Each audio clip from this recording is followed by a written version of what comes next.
तो पॉइंट यहाँ पर यह आ जाता है कि जो 4 शंकराचार्य हैं, इनमें से जो राम मंदिर का प्राण प्रतिष्ठा समारोह भी होने वाला था, उनमें से 2 शंकराचार्य ने आने से मना कर दिया था बिल्कुल। 2 ने कहा था कि हमारा विरोध नहीं है, पर हम आ नहीं रहे हैं। और 2 ने विरोध भी किया था और आए भी नहीं थे। उनमें दोनों के दोनों जो थे, एक पुरी पीठ वाले थे और एक ज्योतिष जो पीठ वाले हैं, ज्योतिर्मठ पीठ वाले जो हैं, जो कि अभिमुक्तेश्वरानंद, जो कि अभी करंट शंकराचार्य, जो उद्धव के वहाँ पर, जो गए। उद्धव पर जिनका बयान आया है, अंबानी की शादी में जो गए हैं। और जो दूसरे हैं वो पुरी पीठ के हैं, निश्चलानंद सरस्वती जी। अब इन दोनों की बहुत रोचक हिस्ट्री है, बड़ी ज़बरदस्त हिस्ट्री है, जिसको आई थिंक समझेंगे तो हमें पता चलेगा कि ये जो पॉलिटिकल बयानबाजी होती है, ये क्यों होती है, क्यों मोदी के विरुद्ध कैंडिडेट खड़े किए जाते हैं और क्यों ये सारा चीज़ हो रहा है। तो इसके लिए हमें आई थिंक आज़ादी के समय जाना पड़ेगा। आज़ादी के समय एक गौरक्षा आंदोलन थोड़ा चला करता था। हाँ। और जैसे ही आज़ादी मिली, यानी 1947 में जो भारत के पहले कैदी हुए, उनका नाम था स्वामी करपात्री। वो पहले ऐसे व्यक्ति थे जिन्हें भारत की जेल में डाला गया, स्वतंत्र भारत की जेल में। क्यों? क्योंकि वो अखंड भारत की मांग कर रहे थे। अखंड भारत की मांग करने वाले व्यक्ति थे वो। अब हम यहाँ पर बैठकर अगर अब ऐसे सोचे तो भाई अखंड भारत की मांग किसी व्यक्ति को जेल में पहुंचा दे तो बुरा लगेगा वैसे। पर पॉइंट क्या आ जाता है कि उनके कुछ मुद्दे थे और इन्हीं मुद्दों पर उन्होंने अपनी एक पार्टी बनाई, जिसका नाम था अखिल भारतीय राम राज्य परिषद। ये 1948 में उन्होंने बना ली थी। अरे कोई पार्टी हल्की फुल्की पार्टी नहीं थी। जो जनसंघ बना था वो 1951 में बना है, जो आरएसएस का पॉलिटिकल विंग था पहले, बीजेपी से पहले। 1951 में जब वो बना, उसने आई थिंक 3 सीटें जीती थी। इस पार्टी ने भी 3 सीटें जीती थी, अखिल भारतीय राम राज्य परिषद। तो कोई फुद्दू पार्टी नहीं थी, 3 सीटें जीत ली थी इसने भी। तो इनका एक इनकी जो पार्टी थी उसके 3 मोटो हुआ करते थे। एक होता था अखंड भारत या हिंदू कोड बिल जो होता था उसका विरोध, दूसरा होता था गौरक्षा, और तीसरा ये कहते थे कि जो भारत में जाति व्यवस्था है वो जस की तस बनी रहे। तो ये मांगे होती थी इनकी। अब दूसरी तरफ ये बेसिकली ये भी एक तरीके से हिंदू पार्टी आप मान सकते हैं इसे, हिंदू पार्टी कहा जाएगा। और ये आरएसएस से पहले की है, बीजेपी से सॉरी जनसंघ से पहले की है। तो इनकी ये 3 डिमांड हुआ करती थी। पर आरएसएस के जो चीफ हुआ करते थे उस समय, गोलवालकर, वो विरोध करते थे जातियों का। वो कहते थे कि जाति व्यवस्था जिस रूप में इस समय है वो घृणित है और उसको एनहिलिएट, उसको कर देना चाहिए, उसको समाप्त कर देना चाहिए इस रूप से। तो अब जब ये दोनों चीजों में विरोधाभास होता था करपात्री और गोलवालकर के बीच में, तो थोड़ा जैसे कहते हैं ना, एक दूसरे से मतभेद ये पैदा होते थे। और इसमें फिर क्या होता है कि एक बार जो करपात्री हैं वो गोलवालकर से बोलते हैं कि भाई अपने मंच से, यानी आरएसएस के मंच से बोलिए कि वर्ण व्यवस्था और जाति व्यवस्था जिस रूप में है उस रूप में रहनी चाहिए हिंदू धर्म में। गोलवालकर ऐसा नहीं करते। और उसके बाद दोनों जो ये हैं, दोनों पार्टीज हैं, दोनों जो लोग हैं, इनके बीच में काफ़ी मतभेद हो जाते हैं। उसके बाद करपात्री जो हैं वो पुस्तकें लिखते हैं आरएसएस के ऊपर। उसके बाद वो बोलते हैं, उनके कई बयान हैं जिसमें जाति सूचक शब्दों का प्रयोग करते हुए कहा गया है कि भाई ये आरएसएस वाले, तो मैं क्षमा चाहूँगा जाति सूचक शब्दों का प्रयोग करने के लिए, लेकिन करना पड़ेगा मुझे, क्योंकि उन्होंने ऐसा खुद ने बोला कि ये लिखा, ये भंगी चमार जैसी जो जिनको लोअर कास्ट में गिनते थे, उनके साथ आरएसएस वाले खाना खा लेते हैं। तो मैं क्षमा चाहूँगा इन शब्दों के लिए, पर ऐसा उन्होंने बोला, ऐसा उन्होंने लिखा। उन्होंने बोला कि जो ये नीची कास्ट के, नीची जात के जो लोग हैं, सो कॉल्ड नीची जात जिनको बोला जाता है, हम किसी जात में नहीं मानते हैं। मैं पहले क्लियर कर दूं इस चीज़ को, क्योंकि बहुत से लोग जो होते हैं वो क्लिप कटुआ टाइप के, वो फिर इन चीज़ों का प्रयोग करते हैं, पर हम इस तरीके से नहीं मानते हैं। तो करपात्री जो थे वो बोलते थे कि भाई जो ये नीची जात के लोग हैं इनको मंदिरों में नहीं बुलाना चाहिए, इनको प्रणाम नहीं करना चाहिए, नमस्ते नहीं, प्रणाम नहीं करना चाहिए। आप करोगे तो आप घोड़े या कुत्ते जैसे हो। इस टाइप की चीजें थी।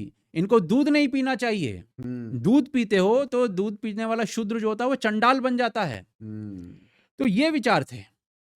जब सोमनाथ मंदिर के वहां पर प्राण प्रतिष्ठा हो रही थी विग्रह में, तो इनको बुलाया गया, इन्होंने मना कर दिया, क्योंकि जो बुलाने आए थे उनसे पूछा गया कौन कौन आ रहा है, तो नहीं गए, क्योंकि इन्हें पता था वहां पर हरिजन समाज के लोगों को भी अब बुलाया जा रहा है।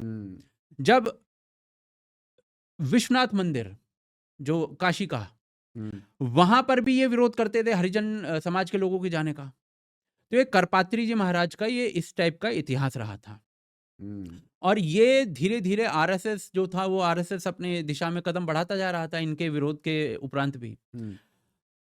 अब ऐसा नहीं है कि करपात्री जी ने कुछ जीवन में कुछ अच्छा किया ही नहीं होगा, उन्होंने गौरक्षा पर कई कुछ चीजें की हैं। विचार थे, हाँ, बट इसके अलावा उनका जो जीवन था वो काफी अच्छे कार्यों का भी था। हाँ, और वो पर सपोजिटली शंकराचार्य बनने वाले थे, हाँ, बट उन्होंने पॉलिटिक्स के चलते शंकराचार्य की पदवी नहीं ली। हाँ, तो क्या था कि ये अखिल भारतीय राम राज्य परिषद थी इनकी पार्टी, ठीक है।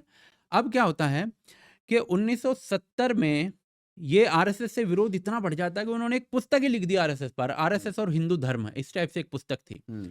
परंतु क्या होता है इसका कोई फर्क नहीं पड़ता। और 1973 में अखिल भारतीय राम राज्य परिषद यानी करपात्री जी की पार्टी टूट जाती है, करपात्री जी को छोड़कर वो आरएसएस में मिल जाती है, जनसंघ के साथ मिल जाती है, जनसंघ के साथ मिल जाती है। और करपात्री जी की मृत्यु होती है 1980 में, और इन्हीं विचारों के साथ मृत्यु होती है उनकी, ठीक है। अब पॉइंट आ जाता है कि इस पूरी कहानी में शंकराचार्य कहाँ हैं।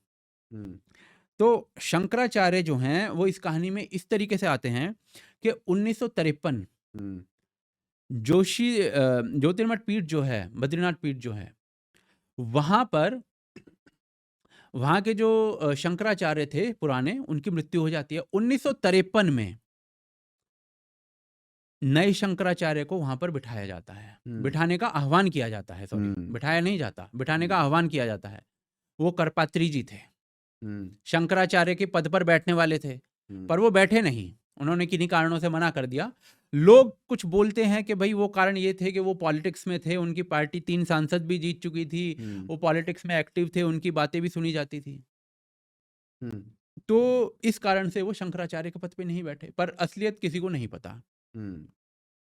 अब ये जो उनकी पार्टी थी अखिल भारतीय राम राज्य परिषद, ये 1973 में उन्होंने बताया था कि ये समाप्त हो गई थी, जनसंघ में मिल गई थी। इस समय जो इस पार्टी के प्रेसिडेंट थे वो कौन थे? स्वामी स्वरूपानंद जी। स्वामी स्वरूपानंद जी कौन है? स्वामी स्वरूपानंद जी जो थे वो स्वामी करपात्री जो थे उनके शिष्य। और स्वामी स्वरूपानंद जो हैं वो 1973 से लेकर 2022 तक जो बद्रीनाथ पीठ है उसके शंकराचार्य रहे हैं। अच्छा, तो उनके शिष्य बेसिकली करपात्री जी के शिष्य हैं बेसिकली 1973 से 2020 तक शंकराचार्य रहे हैं। तो उनके विचार भी सपोजिटली वैसे ही रहे, उनके विचार सपोजिटली वैसे ही हैं, एग्जैक्टली वही हैं। और ये मेरे को थोड़ी सी कंफ्यूजन है कि वो ये बद्रीनाथ पीठ के थे या किसी और पीठ के थे, बिकॉज क्या है कि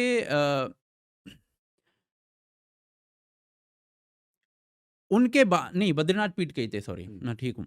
तो बद्रीनाथ पीठ के शंकराचार्य वो बने थे, और उनके बाद जो शंकराचार्य उनकी मृत्यु के बाद जो बने हैं वो अविमुक्तेश्वरानंद जी हैं, जो कि स्वरूपानंद जी के शिष्य हैं, यानी कि एक चेन है, ठीक है। तो अब इनका जो इतिहास रहा है स्वामी स्वरूपानंद जी का, वो पॉलिटिकल रहा है, वो उस पार्टी के प्रेसिडेंट थे, पॉलिटिकल पार्टी के प्रेसिडेंट थे, जिसको आरएसएस ने खत्म किया।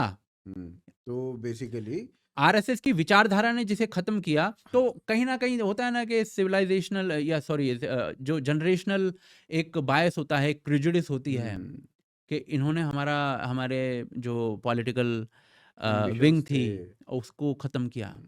तो वो एक कहीं ना कहीं रहता है, और इसी कारण से 2015 में भी विरोध हुआ, 14 में भी विरोध हुआ, 2019 में तो कैंडिडेट ही खड़ा कर दिया।